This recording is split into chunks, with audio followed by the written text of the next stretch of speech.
গ্রাহামের gas বেভন সূত্রভিত্তিক সমস্যা। নিচের চিত্রটি লক্ষ্য করো এবং সংশ্লিষ্ট প্রশ্নের উত্তর দাও। স্টপকক খুলে দিলে গ্যাস মিশ্রণে মোট চাপ কত হবে? একই তাপমাত্রায় ও চাপে এ ও বি এর মধ্যে কোনটির বেপন হার বেশি হবে তা গাণিতিকভাবে বিশ্লেষণ করো। 25 ডিগ্রি সেন্টিগ্রেড তাপমাত্রা, এ গ্যাস 0.5 গ্রাম, 750 মিলিমিটার পারদচাপ এবং যার আয়তন 300 মিলিলিটার। অপরদিকে বি গ্যাস রয়েছে 0.6 গ্রাম এবং যার চাপ 770 মিলিমিটার পারদচাপ এবং যার আয়তন 400 মিলিলিটার।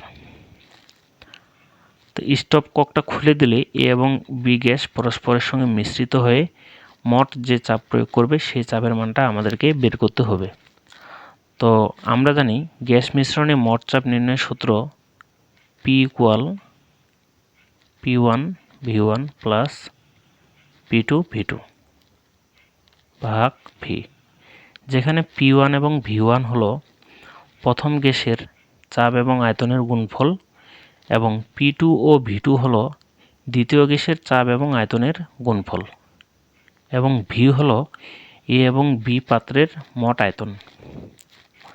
আমরা যদি মানগুলো বসিয়ে দিই, তা প্রথম পাত্রের চাপ 770 মিলিমিটার পারদচাপ, 750 মিলিমিটার পারদচাপ। প্রথম পাত্রের আয়তন 300 মিলিলিটার প্লাস দ্বিতীয় পাত্রের চাপ 770 মিলিমিটার পারদচাপ, 770 এবং আয়তন 400 মিলিলিটার এবং দুটি পাত্রের মোট আয়তন 300 প্লাস 400। তা উত্তর আসবে 761.43 মিলিমিটার পারদচাপ। এটাই অ্যান্সার। তো কোন নম্বরের অ্যান্সার হবে এটা? এবার আমরা খ নম্বর করব। একই তাপমাত্রায় ও চাপে এ ও বি এর মধ্যে কোনটির ব্যবহার বেশি হবে তা গাণিতিকভাবে বিশ্লেষণ করো। তাপমাত্রা দেওয়া আছে 25 ডিগ্রি সেন্টিগ্রেড তাপমাত্রা। এই তাপমাত্রায় এ এবং বি গ্যাসের কোনটির ব্যবহার বেশি হবে? তো ব্যবহার বেশি হবে আমরা এটা আণবিক ভর এর মাধ্যমে বুঝতে পারবো। যে গ্যাসের আণবিক ভর যত কম সেই গ্যাসের ব্যবহার তত বেশি। তো প্রথমে আমরা এই গ্যাসের আণবিক ভর বের করব। আমরা জানি PV equal nRT, PV equal W/m RT আর m ইকুয়াল PV/WRT।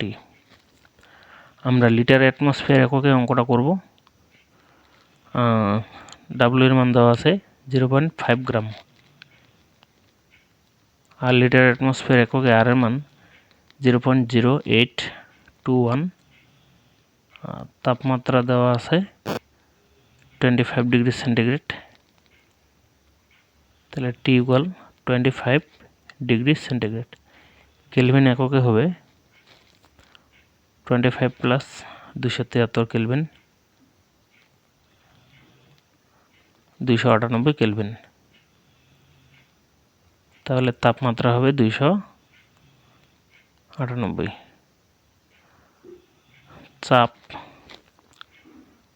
চাপ দেওয়া আছে মিলিমিটার পারদচাপ এককে, 750 মিলিমিটার পারদচাপ।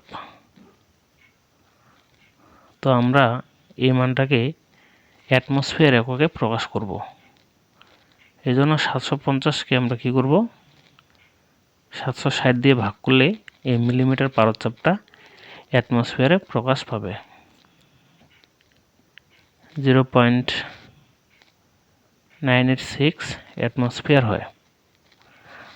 তা আমরা এখানে চাপের মানটা পি এর জায়গায় বসাই দেব। 0.986, আয়তন দেওয়া আছে 300 মিলিলিটার, ভি ইকুয়াল 300 মিলিলিটার।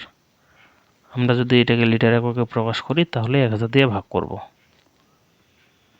300 ভাগ 1000।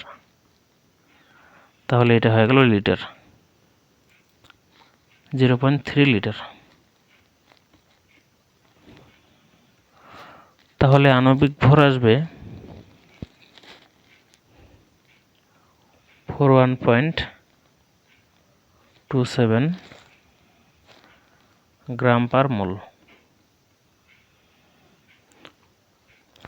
বন্ধুরা, ভিডিওটি শর্ট করার জন্য আমি ক্যালকুলেশনগুলো আগে থেকে লিখে রেখেছি।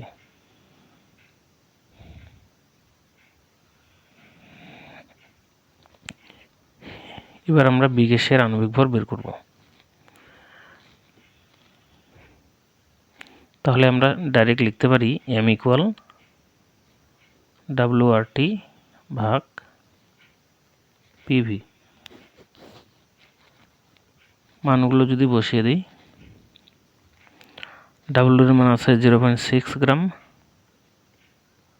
আর এর মান 0.0821 ইন্টু টি এর মান আছে 25 ডিগ্রি সেন্টিগ্রেড, অর্থাৎ 298 কেলভিন। 298 কেলভিন। পি এর মান 770 মিলিমিটার পারদচাপ।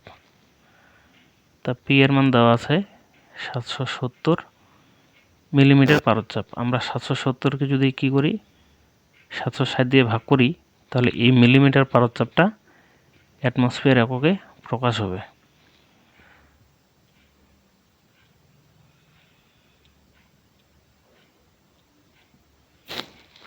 তো 770কে 760 দিয়ে ভাগ করলে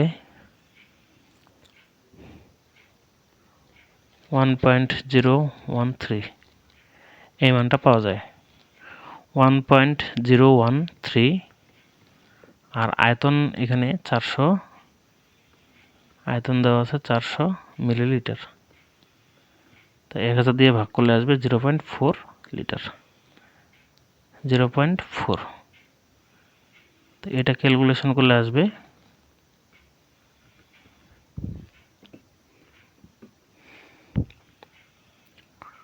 36.18 গ্রাম পার মোল।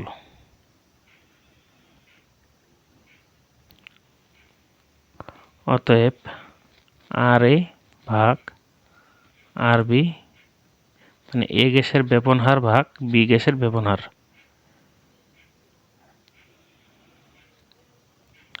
MB ভাগ MA। মানগুলো যদি বসিয়ে দিই, MBর মানটা আছে, অর্থাৎ MB বলতে B গ্যাসের আণবিক ভর,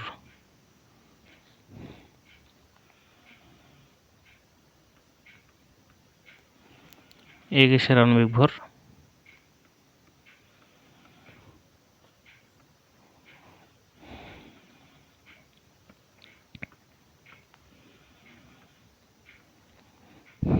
তাহলে